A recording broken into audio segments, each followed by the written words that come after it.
नमस्कार।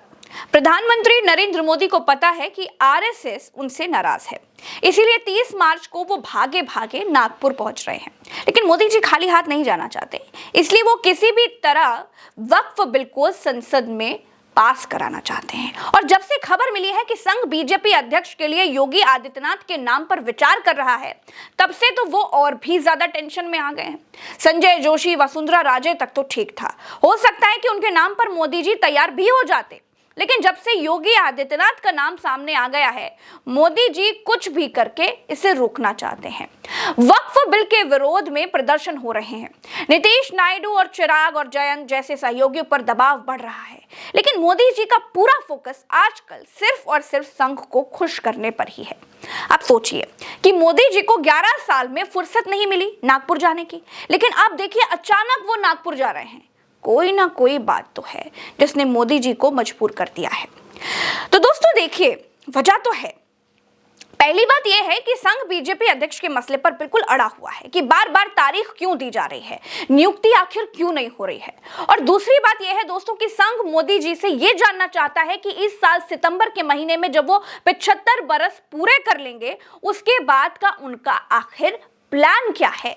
यानी वो खुद रिटायरमेंट की घोषणा करेंगे या फिर वो अपने ही बनाए हुए नियम को तोड़ देंगे। दोस्तों ऐसा नहीं है कि संघ अभी अभी नाराज हुआ है। असल में पिछले साल राम मंदिर की प्राण प्रतिष्ठा के कार्यक्रम के बाद से ही संघ और मोदी जी के बीच कुछ दूरियां बढ़ने लगी थी। कई बातें थी जिन पर संघ और मोदी आपस में सहमत नहीं थे। जैसे राम मंदिर पर आरएसएस की कोई सलाह नहीं मानी गई। रामलला की प्राण प्रतिष्ठा को संघ राजनीतिक इवेंट नहीं बनाना चाहता था। आरएसएस की सलाह थी प्राण प्रतिष्ठा लोकसभा चुनाव के बाद हो। आरएसएस ने बीजेपी से कहा था वॉशिंग मशीन मत बनो। यूपी में टिकट बंटवारे पर सहमत नहीं था आरएसएस। ईडी, सीबीआई की सरकार नहीं चाहता था आरएसएस।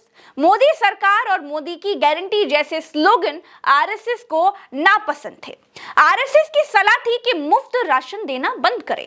आरएसएस के चुनावी मुद्दों को भी इग्नोर किया गया।